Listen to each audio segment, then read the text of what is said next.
So before I saw this movie, someone told me that this has the best action out of every, all of the DC animated movies in history, like all of them. Every last one, they told me that, yeah, this has the best action out of all of them. And I'm sitting there, I was like, okay. I mean, I told them, I was like, all right, okay, you're okay.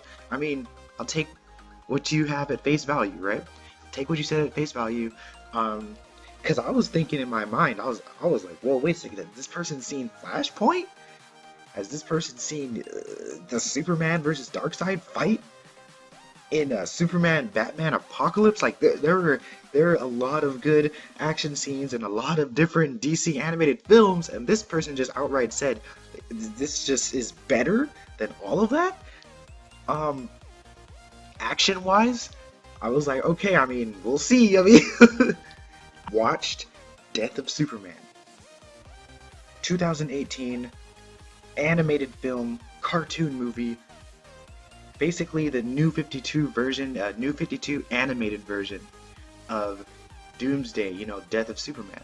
Now, when I first heard about this movie, I was really excited, um, really hyped. I was like, "Whoa!" I knew nothing about the movie. I just heard that they were going to be doing a Death of Superman animated movie. I was really excited, but also I was like, "Look, I've seen this kind of before. I mean, we had just the Justice Lords, Superman versus Doomsday. We had Justice League, Superman, DCAU, Superman versus Doomsday. We had that animated movie, Superman Doomsday, which I really love that. Um, saw that. It's low key supposed to be in the DCAU, but not really. I mean, saw that movie. So we've had a lot of animated Doomsdays, right? So I was like, okay, I'm really excited, but this time they said they're doing quote unquote a direct adaptation of that comic from the 90s. So I was like, okay, so I'm gonna get to see Maxima go in. I'm gonna see all these other heroes. So okay, and then I found out it was New 52 version. Now, not many people know this, but if it wasn't for the New 52, I probably wouldn't be reading comics because New 52 is when I started reading comics, right? DC comics. So I came in with New 52, right? So I don't have the same hatred for New 52 like, oh, the New 52, everything in New 52 sucks. There's nothing good out of the hundreds of stuff that came out of New 52. Nothing's good. I'm not one of those people, but I do understand why people don't particularly want New 52, right? Because they already had something else before that, which was better. And I agree, what was before New 52 was better. But again, I still came in with New 52, and I love a lot of things that I read that came out during New 52, right? But even that all being said, with that all being said, still, when I heard that they're doing New 52 version of this, the New 52 version, I was like, okay, excitement and hype levels just dropped. Like, you don't understand, guys. Like, okay, say I'm at 100%, right? Hype, 100% hype. The comic is being adapted. Okay, great. So 100% hype. And then when they came up with the news of it's being the New 52 animated adaptation of that in that universe, I was like, oh my goodness. Okay, so the hype went down. Like, it low-key dropped like a stone. Like, it kind of did, guys. It went from 100% to like maybe 60% hype. I'll always, like, for any animated comic book movie, I'll always be excited for them. For the most part, unless it's something that Marvel currently does, because everyone knows it, you know it, current Marvel animation is garbage, so they can't even produce a good animated superhero movie, right? But DC and other companies like, let's say, Image or whatnot, if they ever do an animated movie again, you know what I mean.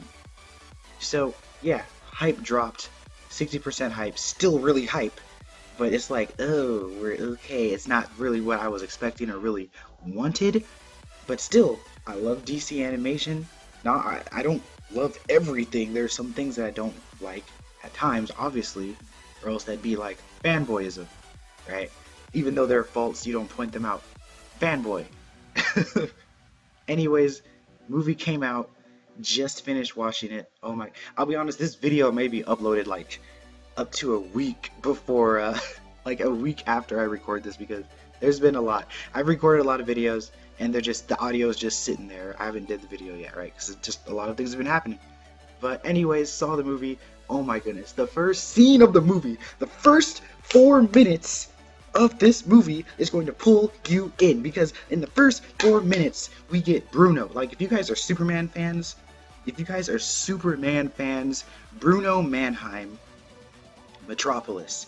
Especially if you watch the DCAU, they did a lot with Bruno Mannheim, especially in Superman animated series. This man and two other accomplices is him.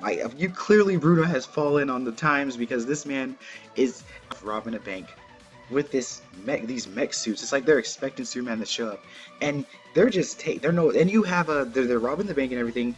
You know, you have police coming up there. They're trying to stop them, and oh my goodness, they take out the police. They got lasers going on.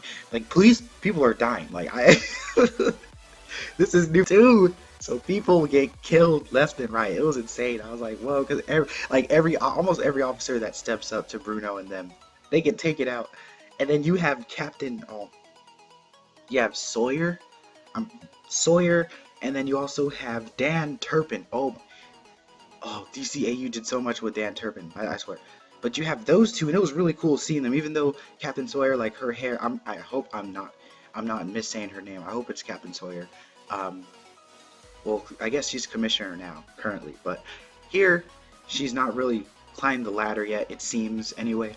So her hair she doesn't have that short hair, because she mostly is known for having short hair. Still looking feminine, by the way, with the short hair.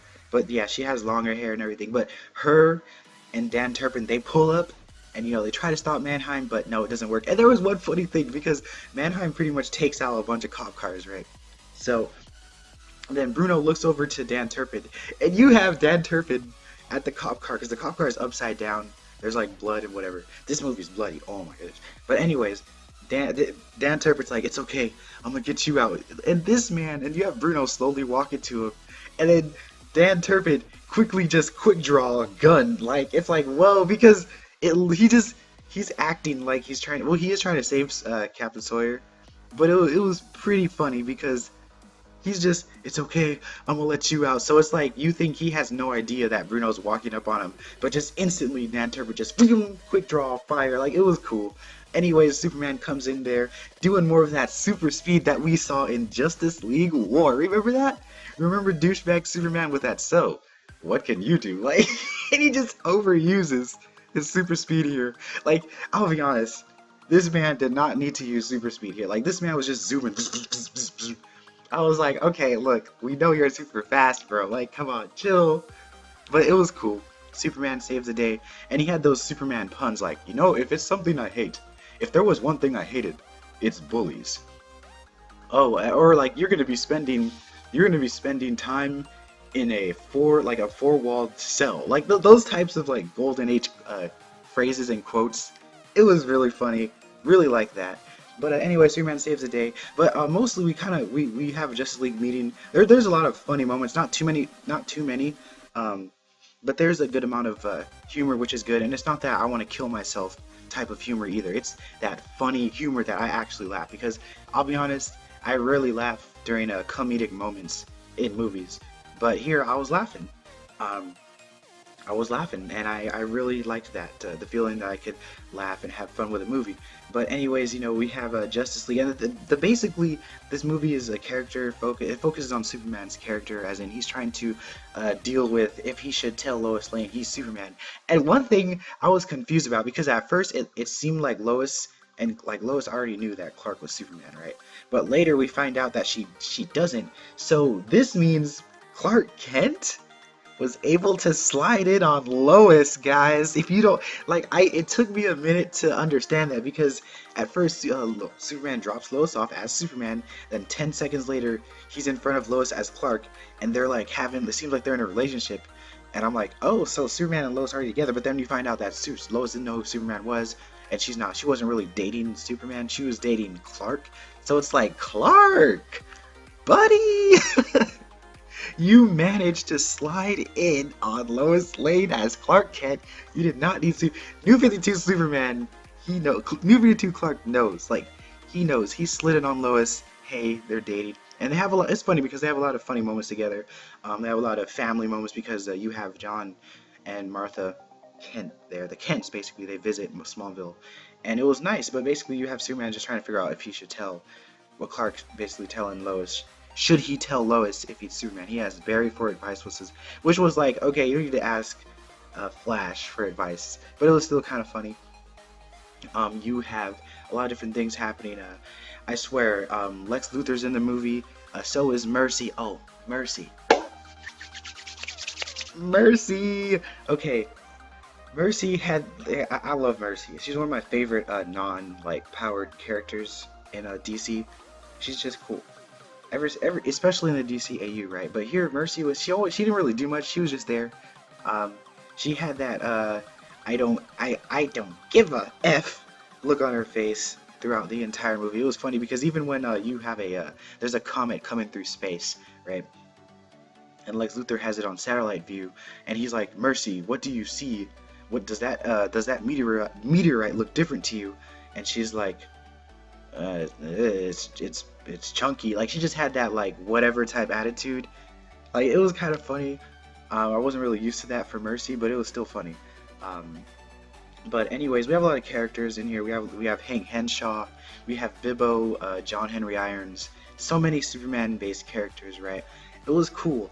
And the funny thing is, okay, this wasn't really funny, but we find out that there's this new Kryptonian slash apocalyptic tech being spread around, and the first place Superman goes to is Lex, because whenever Lex Luthor is in your comic or cartoon or whatever, you need to have that moment where Lex and Superman are standing, like just standing in front of each other, staring each other down, like just with intense anger. Like so Superman goes up to Lex, and I thought it was funny how Lex was sitting in a temple.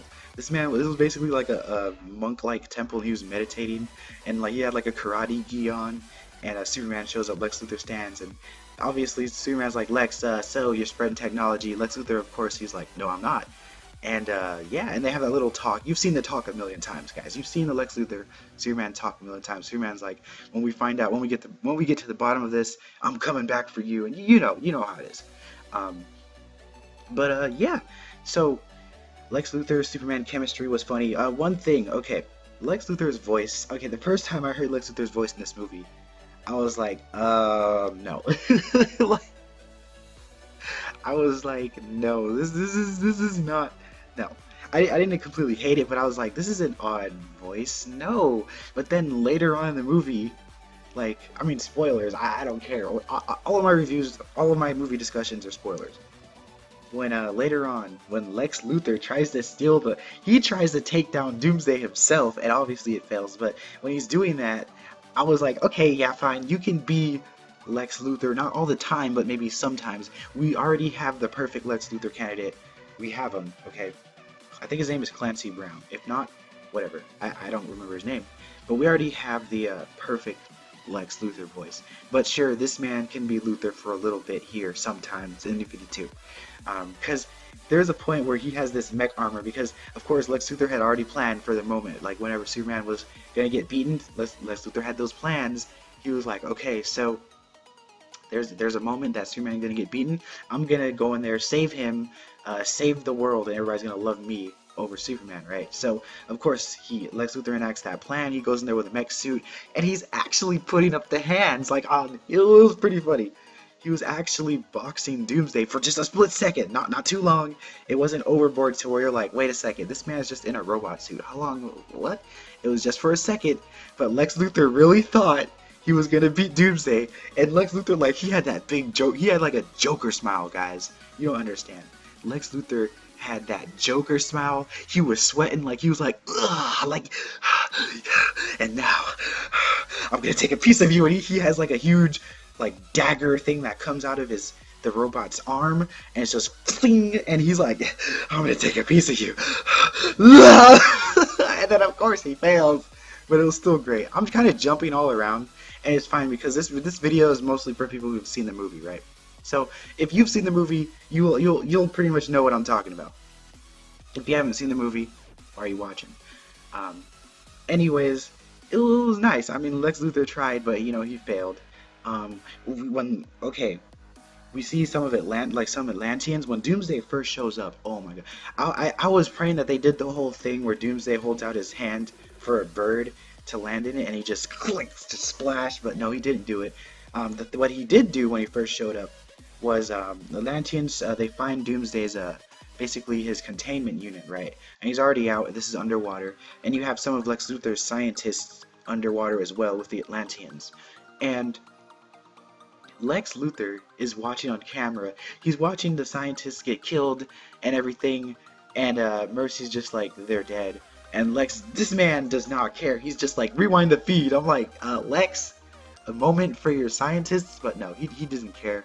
Uh, Dang, Doomsday he just grabs people's heads and just squeezes, and you just see blood splatters everywhere, like all the time. Oh my gosh, guys. Okay, so like I said before, um, we're gonna rewind a bit for a second here. Um, Early in the movie, we see Bibbo and Superman. They talk for a little bit. We have Lois and Superman's relationship. I like that. The character work. I like that. I like how the characters bounce off each other. Again, I would prefer if we got the direct adaptation of the comic. Everyone already knows that. If someone in the comments says, "Oh well, you should have just said, you should have just waited or not seen it because it was an adaptation of the comic," I'm like, look, boy, look. I love me some comic book characters, and I'll see it regardless, and then after I see it, I will say if it's good or bad. This, I really enjoyed. Anyways, now you have Lex Luthor basically giving walking through one of his underground lairs. I like to call them underground lairs, but it's really a facility where they have scientists. Um, it was really funny because we get to see, well, as Superman, as Lex is walking through his facility, he basically insults all of his scientists, right? He insults all of his workers. It's like they're like backhanded compliments he gives each of them, and they're each of his scientists are like, thanks, or what? And then we see Superboy. Oh, New 52 Superboy. I didn't read. Okay, I read New 52 Supergirl. Did not read New 52 Superboy. But I remember his costume. I remember seeing him in some story arcs with Supergirl. His costume looks beastly. Like it's like kind of reminds me of Tron, but like a superhero-esque version, because he has like full black, and then he has like red. Like remember Generator Rex whenever he would activate his powers, he had like circle throughout his clothing and his skin. Basically, that's Superboy, New 52 Superboy's costume, except instead of the blue, it's red, and we see him in the the cloning chamber or whatever that is, like a containment chamber, and then at the end of the movie you see Superboy and the whole facility is destroyed and Superboy is just walking out, and it's like, whoa, Superboy. Okay, so we're gonna get New 52 Superboy coming up here pretty soon. Still would have wanted, I mean, I'm not gonna say this anymore. Everyone knows I would have loved to have seen a direct adaptation, but this is also technically an adaptation, the New 52 adaptation, which is fine. I just hope we get more movies that aren't New 52, but I'm fine. Now, we see Steel. Steel loves Superman. John Henry, we love, and also we see Steel creating the armor.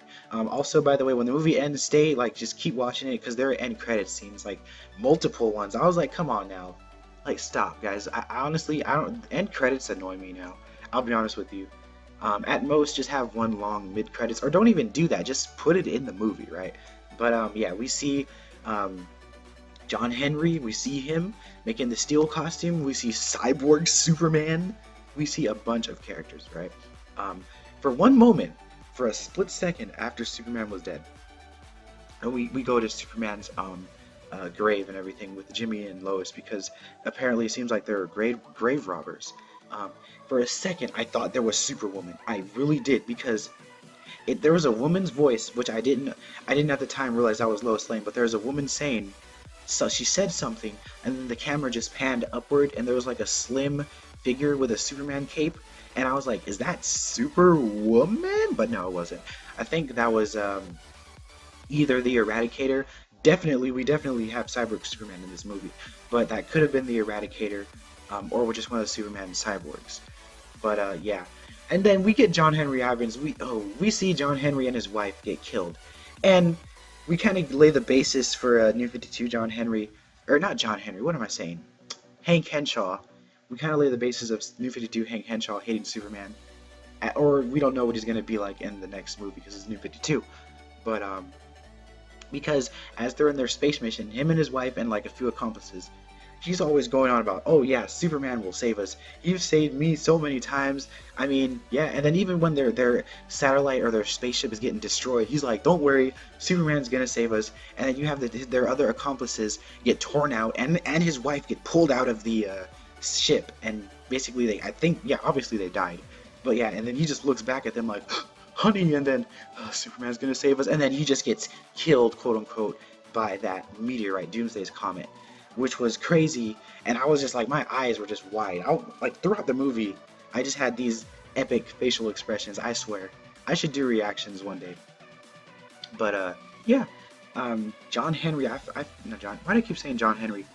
Hank Henshaw, I felt sorry for that man because he was so happy. He was like Bibbo on. This man was basically Bibbo, but in space, because he was just saying, "Oh yeah, we'll be fine. Don't worry, Superman will save us. I've seen him flying up here a little bit too. Yeah, he's coming. Don't worry. Yep, Superman." And then nothing happens. No one saves him, and it was just ugh. Oh my goodness. And oh my god. Okay, I'm not gonna go on for too much longer. Um, the battle with the Doomsday. Oh yes. Yes, some of the action, like the action was so good. Like you think the fight's over and then it just gets better and better and better. You have the League come in there. Okay, Batman. Batman needs to relax. Just stop because okay, Hawkman goes in there, tries to fight Doomsday. Hawkman gets taken out. Um, you have Martian Manhunter fight Doomsday. It's funny, Doomsday can't touch Martian Manhunter. It was epic. Doomsday kept trying to touch Martian Manhunter. It wasn't working. But then of course, fire and yeah, Martian Manhunter was taken out. And then Aquaman tried. Aquaman was doing some beastly stuff. He hopped on Doomsday's neck. He wrapped his arm around his neck. He twirled. Oh my goodness. Oh, Aquaman twirled his weapon and then tried to pierce Doomsday. It was beastly. So many cool things, guys. Flash took Hawkman's of his mace, and Flash was going in. It was like cling, cling, cling, super speed, cling, cling, super speed, cling, and there was just energy everywhere. Oh my goodness, guys. But oh, Superman versus Doomsday, it was crazy, guys. I mean, it was epic. Just watch the fight. Oh, there's a point where Superman and Doomsday are on the bridge. You guys know what I'm talking about. They're on the bridge, and this kid. One thing I love about the DC universe, I'm pretty sure most people hate this, because I mean, it doesn't really, obviously, it doesn't make sense. But I can throw away my suspension of disbelief more than most people. Um, but yeah. I can throw away my suspension of disbelief way more than most people can. That's why I love shows like Thundercats, because apparently Thundercats is way too unrealistic, apparently. But Superman, um, everyone in the DC universe, for the most part, when there's a crisis, they always try to take pictures. They run towards the battle. Like, this is an anime. They're all like, hey guys, the superheroes are fighting. Let's go. Let's go. And then when the fighting gets a little too close to them, you'll see them run away. But then they'll still pull out their phones and try to take pictures and do all that. So that's one thing I love about the DC universe. They have faith. I mean, obviously, it's not really that realistic, because in real life, I don't think I'd be right up to a superhero battle. I'd probably get far away, then try to watch with like a telescope. But I wouldn't be running up to the same street as the fight, right? Or the same city, whatever, right? But one thing these pedestrians do in the DC universe, they always try to take pictures and video of everything that's happening. And that was a lot of that was going on, and people were gonna lose their lives because of this, but Superman was saving them. And of course, it was like, why are you guys doing this? Superman's trying to save your lives, run away, but no, they're taking pictures. I just think that was awesome. Like they have such faith in their heroes. It was nice. But to make up for a Doomsday not killing the birdie like in the comic, Doomsday goes on the, like, there's this couple, like they're, I'd say, like late 20s, right? And they're camping and everything, and there's a bear at their forest trying to raid their tent. The girl is hiding inside the tent. The boy is like hiding on a tree, right? Doomsday comes in there, kills the bear, blood splatters everywhere, kills the guy, like kills the boyfriend, and then the girl is just sitting there like looking at Doomsday, and Doomsday's just staring down on this girl, and then there's blood splatter. Oh, the violence. Yes. And then I messed up, aren't I? And then, okay, one more thing before I end this, because I don't want to. I've low-key talked about maybe half of the movie so far. Let's see. Lois Lane. The way Superman died. Oh my goodness. So Lois Lane, she goes in there to help Superman, but it wasn't. She throws a rock at Doomsday, guys. I was like, Lois, you love Superman so much. You're gonna risk your life. You're gonna throw away your life to distract Doomsday. Like the love for Superman that she feels for Clark in this movie. She had tears in her eyes. She throws that rock, gives Doomsday, like distracts Doomsday for a split second. Doomsday leaves Superman, walks towards Lois, and you just see like Doomsday's forearm just bigger than Lois's entire body. It's just perspective. That's not really the case, but it's just perspective. But it was crazy. The animation in this film, and she's crying, like she has tears. Doomsday slowly walking towards her. Superman watches Superman's super speed blitz just fling. Whoa, good, really good. I don't want to talk about it anymore. The animation, they went overboard. I was like, yes, you guys are they're pushing into anime territory, which is really good. I'm not talking about animation style. I'm talking animation fluidity and quality, because the fight between Superman was clean. You just see like the wind, the bursts of speed, the booms, the light streaks. Just, it was great. Yeah. Still, would I have preferred the 90s adaptation? Obviously, that's not even a question. But this was also still pretty epic, which I really like. This movie gets... Okay, when I can't find anything I don't like about a film, from watching the movie, there's something I don't like. I don't like that this is New 52. I would have preferred the original, but that's not really the movie itself, right? It's just something I would have preferred different. But the movie, like, what did I not like about the movie, guys? Cyborg being in the Justice League. That's the only thing I didn't like. Cyborg needs to be on the Titans. What did I not like about this film? Like, because if I can't find anything I don't like, I give a movie a 10 out of 10. And I'm sitting here trying to figure out what I didn't like. The animation was good. The music was nice. What did I not like? I'm sitting here. What did I like about the movie? What did I not like? I can't think of anything. So, is that a 10 out of 10? 10 out of 10? Whoa, okay. I mean, it's like, it's like 10. What could I have done better except more action? But I mean, one thing, the character work with Superman was great. The characters bounced off each other. You know what? Whatever. We're leaving it at 10 out of 10. Sure, why not? I'll give this 10 out of 10. I think this is the only New 52 movie that I think I would give a 10 out of 10. Flashpoint is not technically a New 52 movie because it's pre-New 52 characters and everything. Yeah, 10 out of 10. Okay, hopefully Reign of Superman is just as good or better. I want to see Cyborg Superman. I want to see Steel, Superboy. Remember, this is New 52. We have to take we are going with what we got, basically. This is New 52. So yeah, 10 out of 10. Yeah, okay. What'd you guys think of the movie?